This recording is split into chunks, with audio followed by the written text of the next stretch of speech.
Oke, assalamualaikum warahmatullahi wabarakatuh. Eh, di sini saya akan mempraktekkan ya.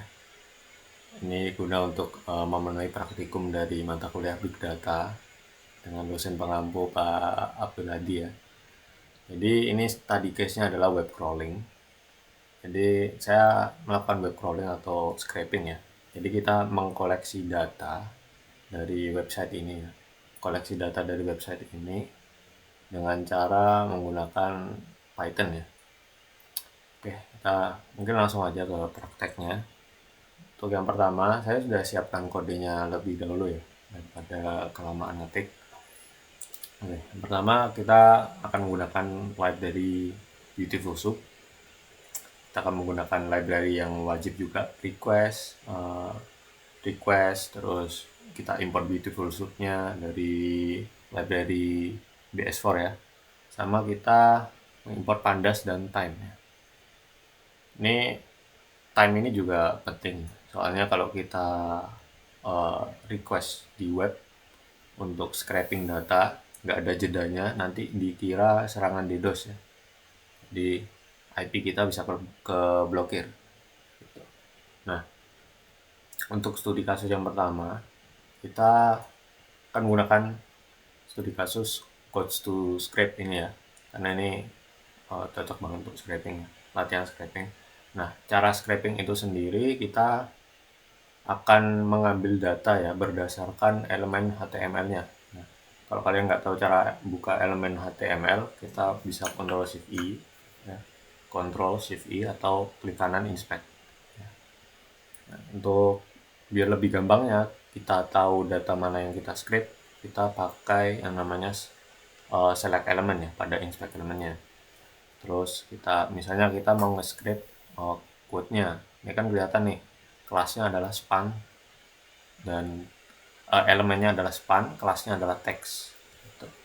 Nah, kalau si autornya mau kita scrape, kita juga ini kelihatan elemen small dan kelasnya author. Titik itu artinya adalah kelasnya.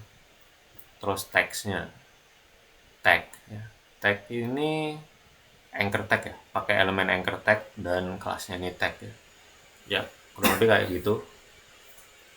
Lalu kita akan definisikan ya di Python-nya. Contohnya kita pakai for loop sini ya. Kita suruh si code Python-nya untuk mengambil elemen span dengan kelas ini. Ini untuk mengambil teksnya ya. Untuk mengambil authornya, kita akan milih elemen small sama author dan lain sebagainya ya, sama seperti teks. Lalu kita append. Jadi misalnya kalau kita preview, nah ini kelihatan ya, ini formatnya JSON. Nanti kita ke ini ya, ubah jadi CSV gitu. Nah, ini kolom code-nya terinisialisasi atau terdefinisi lah ya. Ada kolom author, text, dan banyak. Cuman ini kayaknya 3 aja sih. 3 aja. Oke, lalu untuk yang sel kedua ini yang kita simpan sebagai CSV. Nah, untuk simpan sebagai CSV-nya ini kita sama ya. Kita akan scrape datanya dan kita akan simpan atau append ke dalam CSV menggunakan pandas ya. Menggunakan df final ini. Df final kita panggil function toCSV. Kita definisikan nama filenya, terus indeksnya di set jadi false gitu. Jadi sama kayak tadi ya, ini di for loop kita definisikan kolom-kolomnya karena ini file CSV ya, comma separated value, jadi dipisahkan oleh koma. Jadinya misalnya kita running ya,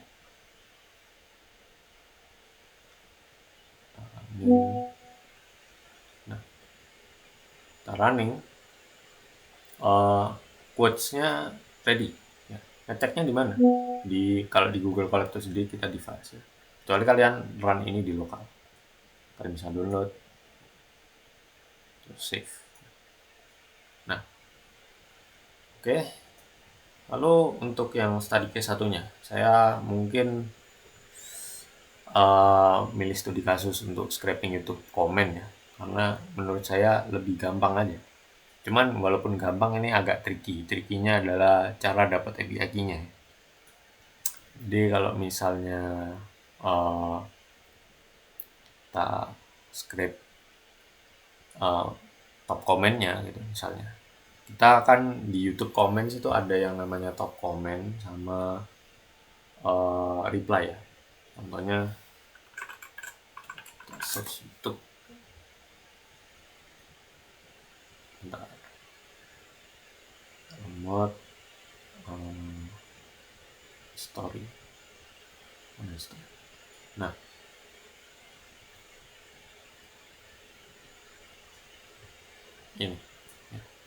ini tadi yang saya script. Promo Black Friday Ini kan ada yang namanya top comment sama ada yang namanya reply comment. Jadi ada dua metode. Yang pertama kita akan script top commentnya aja. Yang kedua kita akan script reply-reply-nya juga. Jadi full 194 komentar. Nah, ini kalau script YouTube kita harus tahu ID-nya. ID video ID-nya itu di mana? Ini biasanya. Ini yang ada dan sama T-nya ini di-ignore aja. Koreksi ya kalau salah ya. Oh ya bener ya. Ternyata. Jadi simbol N sama T-nya ini di-ignore. Lalu tentunya ya kita pakai sesuatu yang tricky di sini. Karena YouTube ini bagian dari Google dan Google ini rentan ngeblok IP ya, karena security-nya benar-benar berlapis. Jadi kita butuh API khusus ya, buat scraping webnya. Dimana kita dapat API khususnya? Untuk API khususnya kita bisa dapat di Google Cloud sini. Nah, jadi kalau kalian belum punya, silakan login, aktifkan two-step verification ya, karena Google Cloud sekarang memaksa usernya untuk aktifkan two-step verification ya. Terus kalian bikin project. Bisa kalian bikin project di sini gitu. Terserah namanya apa. Lalu kalian ke yang namanya ini ya, navigation menunya, pilih API and service. Nah, terus kalian ke library, search saja kalian di YouTube gitu. Search YouTube, pilih yang YouTube Data API version 3. Di sini kalian enable, ini sudah saya enable ya. Terus kalian nanti ke yang namanya credential. Credential. Nah, kalian balik ya di project kalian, credential. Lalu kalian bikin API key-nya. Bikinnya gimana? Ini ada button create credential, pilih API key. Terus ya udah, terserah kalian namain API key-nya apa. Lalu kalau udah, nanti di sini kalian copy key-nya. Kalau saya sendiri langsung kita copy aja. Gitu. Nah, kita akan praktekkan sedikit ya. Ini error karena saya tadi cancel. Kita coba lagi. Nah, kita akan coba masukin API key kita. Nah, udah terscript. Dan ini ya, dataset komen Prabowo tentang kondisi Sumatera. Bentuk datasetnya CSV ya, tentunya koma separated value, dipisahkan oleh koma.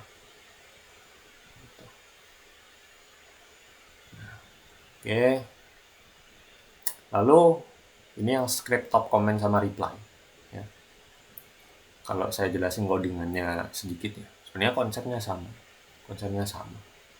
Cuman di sini kan kita pakai ini ya, namanya kita pakai yang namanya Google API Client yang discovery. Kita import function build. Function build ini sebenarnya buat kita interaksi sama API yang dipunyain Google, dan YouTube ini kan ada API-nya ya. Jadi kalau kita mau interaksi ke YouTube, kita build service untuk interaksi ke YouTube ya. Dan karena kita menggunakan data API yang version 3 tadi ya, jadi kita definisikan version 3. Terus developer key-nya kita ini ya, set ke API key-nya gitu. Ya kurang lebih kayak gitu sih. Lalu ya konsepnya sama, cuman ini tinggal panggil-panggil function karena udah disediain sendiri sama Google-nya itu sendiri. Misal kalau kita running ini ya, running ini, jadi kita akan script top comment sama reply-nya gitu. Jadi kalau di for loop-nya ini, sini kan cuma ambil top comment aja nih ya. Kita bikin dulu pengkondisian, dicek apakah induk ini punya anak atau replies gitu. Jadi if reply item total reply count-nya lebih dari 0, artinya kan ada reply tuh. Jadi kita script aja. Di looping juga kan, kalau lebih dari 0 kan banyak tuh ya, di looping juga ya. Lalu kita cek halaman berikutnya. Ini buat ini sih, nampilin berapa data yang terkumpul dan lain-lain. Terus kita pakai data frame untuk convert ke CSV-nya kayak tadi ya. Jadi ini kalian set ke namanya terserah, lalu index di set jadi false. Kurang lebih itu. Lalu untuk contoh pembacaan datanya itu sendiri, kita ini ya, kita baca pakai pandas ya. Contoh, kita load, cara ngeloadnya ya sebenarnya sama aja ya. Kalian langsung definisikan filenya atau kalian copy paste-nya. Misalnya ini copy paste, kalian paste di sini. Terusnya sama aja kan. Kurang lebih kayak gitu ya. Ini kita membaca datasetnya, terus kita menampilkan 5 data pertama pakai head, terus kita menampilkan dimensi datanya berapa baris berapa kolom, terus info datasetnya, terus contoh data yang merupakan reply-nya gitu. Kurang lebih itu aja sih prakteknya ya. Jadi kita udah melakukan 2 studi kasus ya. Pertama yang simpel-simpel aja, yaitu yang pakai quotes to scrape ini. Terus lalu kita pakai jalan pintas, yaitu pakai Google Service untuk scraping data YouTube comment. Kurang lebih itu aja.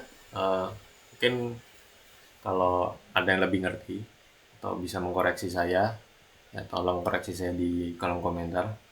Jadi kalau ada salah kata atau gimana, kalian bisa meluruskan lah. Oke, kurang lebih itu aja. Wassalamualaikum warahmatullahi wabarakatuh.